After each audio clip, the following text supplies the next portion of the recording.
Hello students, welcome to EPG Pathshala. I am Dr. Renu Tyagi from Sardar Patel Institute, Ahmedabad. Today we'll study the module Cardiovascular and Respiratory Endurance under the paper Physiology and Sports Anthropology. So students, let's see what we are going to learn from this module. That means the objectives of studying this module. The number one is to understand the basic cardiovascular and pulmonary physiology of an individual. Number two objective is to study the cardiorespiratory responses of an untrained individual during the exercise. Then next is to study the changes in the cardiorespiratory functions acquired by an individual after endurance training. And then to study the interactions of various physiological responses to enhance the performance of an athlete. An individual's ability to perform a physical activity for prolonged duration depends on the efficient delivery of the oxygen to the skeletal and the cardiac muscles of an individual. It sustains the energy requirement for longer duration, and this has been referred to as the cardiorespiratory endurance, or we can say it a aerobic capacity. In other words, aerobic capacity or cardiorespiratory endurance is the ability of body to perform the moderate to vigorous intensity exercises for an extended period of time. The cardiorespiratory endurance has been attributed as a crucial component of physical fitness. It requires a competent cardiovascular system which is capable of delivering a large amount of blood to the active tissues and ability of our tissues to extract the oxygen for the aerobic synthesis of energy rich molecules, that is adenosine triphosphate or ATPs. With adequate training of an individual develops the higher endurance as compared to a sedentary individual as consequences of an enhanced cardiorespiratory response to the exercise he or she been undertaken.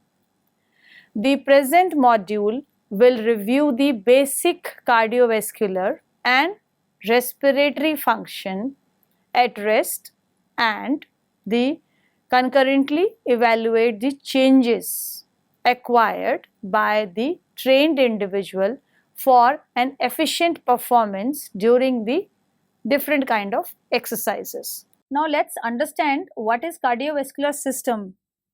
The cardiovascular system of human being consists of an interconnected continuous vascular circuit containing the heart, arteries, capillaries and veins.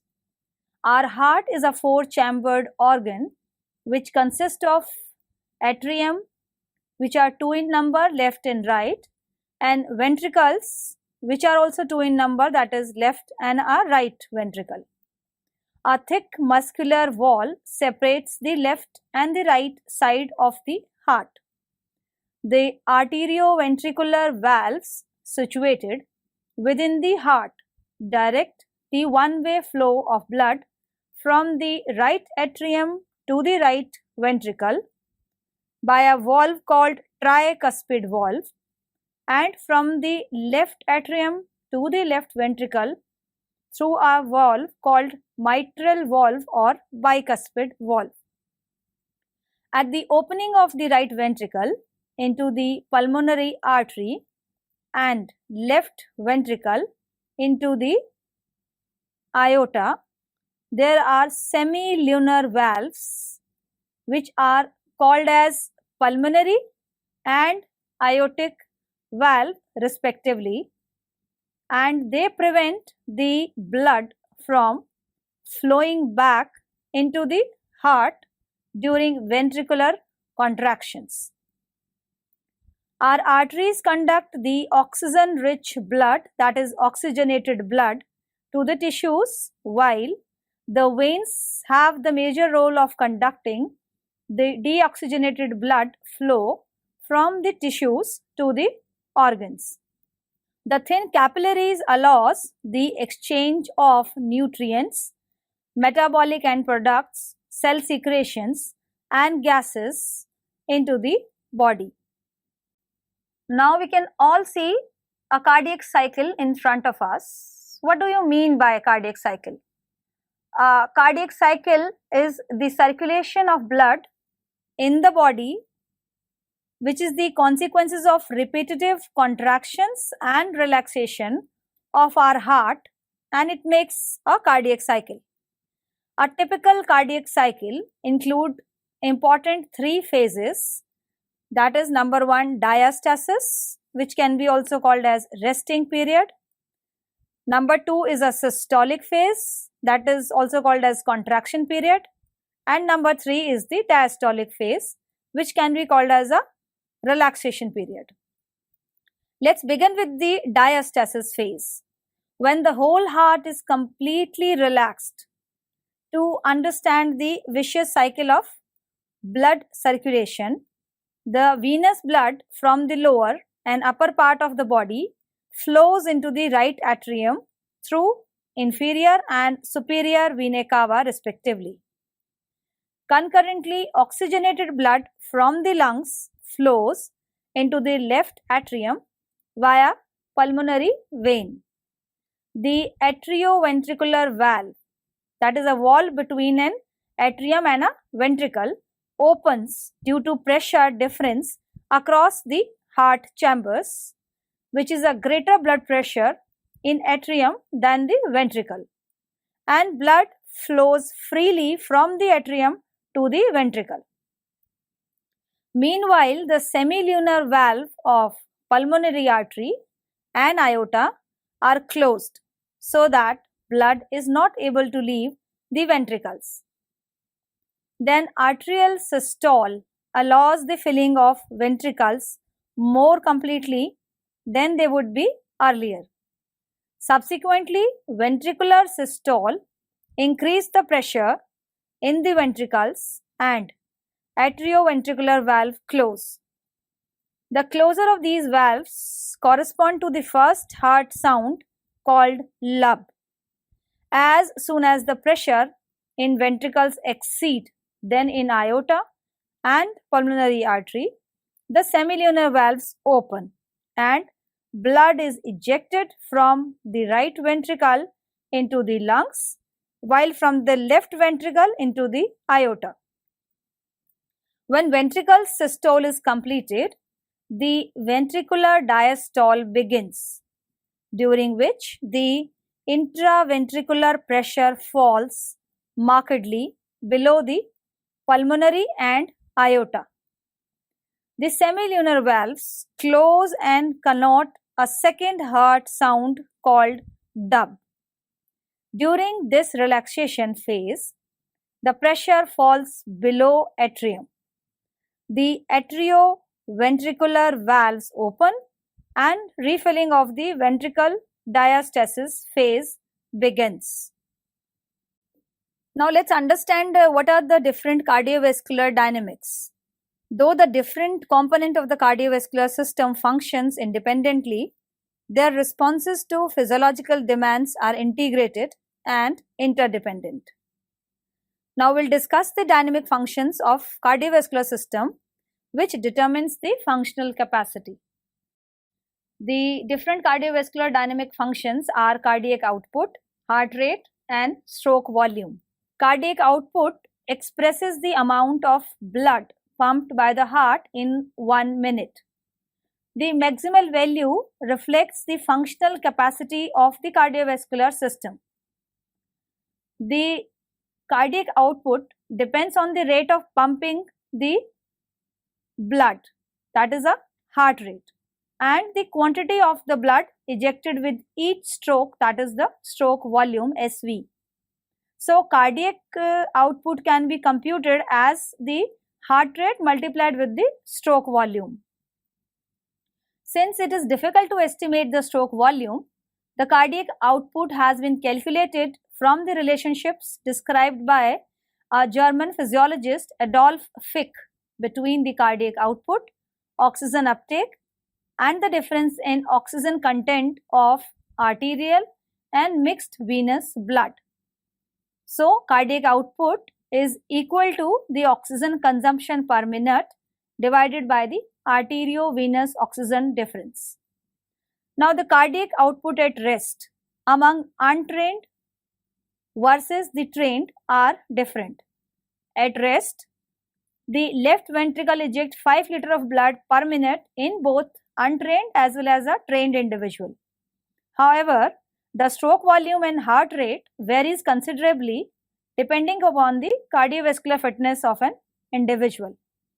In an average adult, a heart rate of 70 beats per minute sustains 5 liters of resting cardiac output, while among the trained athletes, it's attained by 50 beats per minute. So, substituting the value of heart rate in cardiac output equation could yield the stroke volume per beat. Generally, the stroke volume for women is usually 25% below the men with equivalent training due to the smaller body size. This table shows us the cardiovascular response during exercise in trained as well as an untrained individual. The cardiovascular or cardiac output increases with increase in exercise intensity. As soon as an individual sitting sedentary begins the exercise, cardiac output increases rapidly. Then it shows gradual increase until it plateaus, that is with the fulfillment of metabolic response of exercise. Now let's talk about the cardiac output of an trained individual. Comparatively, the cardiac output of sedentary or untrained individual increase 4 times the resting level and heart rate reaches maximum to 195 beats per minute. As a result, the stroke volume rises to 113 ml. During exercise, while among athletes, cardiac output averages 35 liters per minute with similar or slightly lower maximum heart rate. The difference in cardiac output of untrained and trained individual relates the difference in stroke volume. So we can say that during exercise, stroke volume increased to small proportion among untrained individual and acceleration in heart rate contributes to the major increase in cardiac output. On the other hand, if we talk about the trained endurance athletes, both heart rate and stroke volume augment the cardiac output, with stroke volume increasing 50% to 60% above the resting values. This picture shows us the cardiovascular response during exercise, trained versus untrained individual. The stroke volume reflects the amount of blood pumped from the left ventricle of heart per beat. Stroke volume increased progressively from rest to exercise due to enhanced cardiac filling during diastole followed by forceful systolic contraction. Greater ventricular filling during diastole could be explained on the basis of Frank-Starling law of heart proposed by a German physiologist Otto Frank and British physiologist Ernest Henry Starling. They stated that venous blood returns during exercise facilitate greater cardiac filling which stretch the ventricles and enables ejection of blood more forcefully. In other words, the force of contraction is directly proportional to the initial length of cardiac muscle fiber. An endurance athlete's heart has a considerably larger stroke volume at rest as well as during exercise than an untrained person of similar age. Body position affects the circulatory dynamics. During exercise in supine position or lying down position, cardiac output and stroke volume increases. While in upright or sitting position, gravity resists the return flow of blood into the heart, diminishing the stroke volume and cardiac output. However, in upright exercise with greater intensity, these physiological parameter shows an increase, which researchers have attributed to enhanced emptying of ventricles during the systole. This picture shows us the cardiovascular response during exercise among trained and untrained with a change in heart rate. During cardiac cycle, the heart sound resulting from rhythmic contraction and relaxation of cardiac chambers could be heard through a stethoscope placed on the chest wall. These heartbeats correspond to the frequency of cardiac cycle and is expressed beats per minute. Heart rate during exercise among an untrained individual, the heart rate accelerates rapidly with an increase in exercise demand than in a trained individual who experience small increase in heart rate. With endurance training, heart rate for an exercise decrease frequently by 12 to 15 beats per minute. Therefore, a trained individual is able to achieve higher level of oxygen uptake at lower heartbeat than a sedentary individual. This pictorial representation shows us the regulation of cardiac output in an individual during the exercise. As it can be seen that cardiac output is a product of heart rate and the stroke volume. Now we are familiar with the term heart rate and stroke volume. The heart rate and stroke volume during exercise varies. The venous return determines the diastolic volume, and this diastolic volume on the basis of strength of cardiac contraction determines the stroke volume. Similarly, the neural and hormonal activities determines the heart rate, and both in turn, that is heart rate and stroke volume, determines the cardiac output during the exercise. Now this picture shows us the pulmonary system and the ventilation. During exercise, the gaseous exchange between body and external environment is regulated by our pulmonary or ventilatory system. The pulmonary system basically consists of our lungs, trachea, bronchi and alveoli. During respiration, the air enters through the nose or our mouth into conducting tubes of the ventilatory system known as trachea. It extends from larynx and divides further into two tubes of smaller diameter, that is a bronchi, which enters into either side, that is left or the right lung respectively. The bronchi further divides into smaller bronchioles that conduct inspired air into the alveoli. The respiratory structure from the nose or mouth to the terminal bronchioles comprise the conductive zone, which primarily conducts the air. Since no exchange of gases takes place here, it is known as the anatomical dead space. Further, the inspired air is adjusted to body temperature, humidified and filtered as it passes through the conducting zone. The conducting zone, that is the alveoli, are the elastic thin-walled membranous structure which is the vital portion of pulmonary system as gaseous exchange takes place among alveoli. Capillaries form a dense mesh-like cover encircling each alveolus. The thin respiratory membrane permits rapid diffusion of gases between alveolus, that is carbon dioxide, and blood, that is oxygen. Some alveoli, however, have no capillary blood supply or the capillaries are pathologically blocked. These alveoli cannot participate in gas exchange and contribute to alveolar dead space. Both anatomical and alveolar dead space makes up physiological dead space.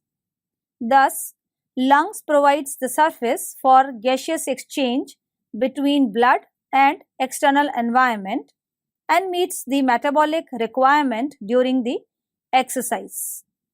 The major function of pulmonary system include: number 1, it supplies oxygen to the tissues; number 2, it removes carbon dioxide produced as a product of metabolism by the body; and number 3, it regulates the hydrogen ion concentration to maintain the acid-base balance in the body.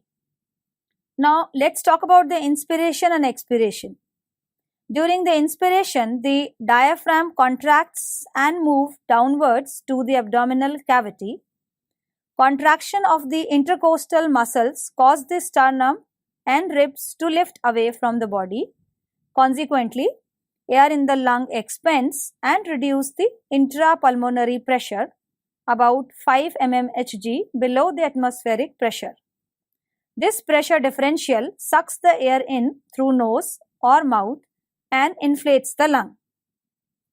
However, during the expiration process, which is a passive process, the elastic recoil of stretched lung tissues and relaxation of intercostal muscles pushes air out of the lung. The sternum and ribs moves downward or towards the body, as well as diaphragm descend down the thoracic cavity, and as a result expiration takes place. This picture shows us the alveolar ventilation. During alveolar ventilation, the pressure difference between alveolar and pulmonary blood gases allows the diffusion of gases across the pulmonary membrane. At identical pressure differential, the gas which dissolve readily with plasma would diffuse out into the fluid then which has low solubility. So we can say that solubility of each gas determines the number of molecules that move into or out of a fluid. This picture shows us the various pulmonary functions and capacities. The lung volume can be measured either statically or dynamically using spirometer, a closed circuit apparatus used to measure the volume of air inspired and expired. The static lung functions evaluate the anatomical measurement or air movement independent of time, while the dynamic lung functions measures the airflow and air volume with respect to the time.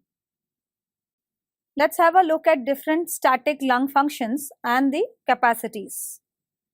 The typical lung functions with average values for male and female are presented here in this table, and this graph also shows us different lung functions and the capacities. The lung volume or capacities can be mainly defined as the tidal volume, inspiratory reserve volume, expiratory reserve volume, residual lung volume, total vital capacity, forced vital capacity, inspiratory capacity, and functional residual volume.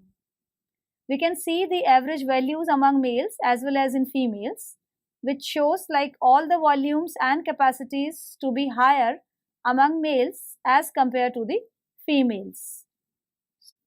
This graph shows us the dynamic lung functions. The volume and the speed of air moved in depends on the pulmonary airways resistance to the flow of the air and also the resistance offered by chest and the lung tissues to the change in shape while breathing. The static lung measures of vital capacity may appear to be normal in severe lung disease if not time limit is set to expel the air. Thus, dynamic lung measures such as the percentage of forced vital capacity FVC expired in first second serve as a more useful diagnostic measure. Forced expiratory volume to forced vital capacity as a ratio reflects the expiratory power and overall resistance to the air movement in the lungs. Normally, this ratio averages about 85% of total vital capacity. However, in case of obstructive pulmonary diseases, that is a bronchial asthma, this value often decreases below 40% of vital capacity. Similarly, the maximal voluntary ventilation MVV evaluates the ventilatory capacity during exercise when an individual have rapid and deep breathing. It's recorded for 12 or 15 seconds and then multiplied by 5 to extrapolate the volume that could be ventilated in 1 minute. For a healthy male, it ranges between 140 to 180 liter per minute, while for female, it's 80 to 120 liter per minute. Typically, the MVV range between 35 and 40 times the FEV1. So, the patients with obstructive lung disease achieve only about 40% of the MVV, considered normal for their age and the body size. Let's talk about the pulmonary ventilation and the exercise. At rest, an individual's breathing rate averages about 12 breaths per minute and tidal volume averages about half a liter of air per breath. Considering these conditions, the volume of air breathed each minute is termed as the minute ventilation. So, minute ventilation is breathing rate multiplied by the tidal volume. An increase in either the rate or depth of breathing or both increase the minute ventilation. During an strenuous exercise, the breathing rate in healthy young adult increased to 35 to 45 breaths per minute, while in an athlete up to 60 to 75 breaths per minute. With concurrent increase in tidal volume to 2 liters or more, minute ventilation reaches 100 liters or about 17 times the resting value. In male endurance athletes, ventilations may increase to 160 liter per minute during the maximal exercise. As we have discussed earlier, a portion of air that fills the upper airways structure does not enter the alveoli and participate in the gaseous exchange with the blood. It has been known as anatomical dead space and generally range between 150 to 200 ml. During exercise, the trained endurance athletes maintain adequate alveolar ventilation by increasing the tidal volume as well as the breathing rate. So, the enhanced tidal volume results from the increased inspiratory reserve volume and decreased end expiratory volume. This picture shows us the oxygen uptake. When an individual performs a physical activity, energy to the muscles is primarily provided by the energy-rich molecule known as the adenosine triphosphate, that is ATP. However, one's ability to produce ATP depends on the consumption of oxygen. Energy metabolism occurring in the presence of oxygen provides the major source of energy transfer, particularly when exercise duration exceeds 2 to 3 minutes. Let's understand the concept of oxygen deficit now. The oxygen deficit can be defined as the quantitative measurement which represents the difference between the total oxygen consumed during exercise and an additional amount that would have been consumed if a steady rate aerobic metabolism occurred immediately at the initiation of the exercise. Oxygen deficit among the trained and untrained individual can be understood with the help of this figure. This figure depicts that both trained and untrained individuals have similar steady rate oxygen uptake during the exercise. Like the cycle ergometer or the treadmill kind of exercise. From this figure, we can make out that a trained individual achieves the steady rate rapidly than an untrained individual, and consequently has the smaller oxygen deficit. Now let's understand the concept of MVO2 max, that is maximal oxygen consumption or VO2 max.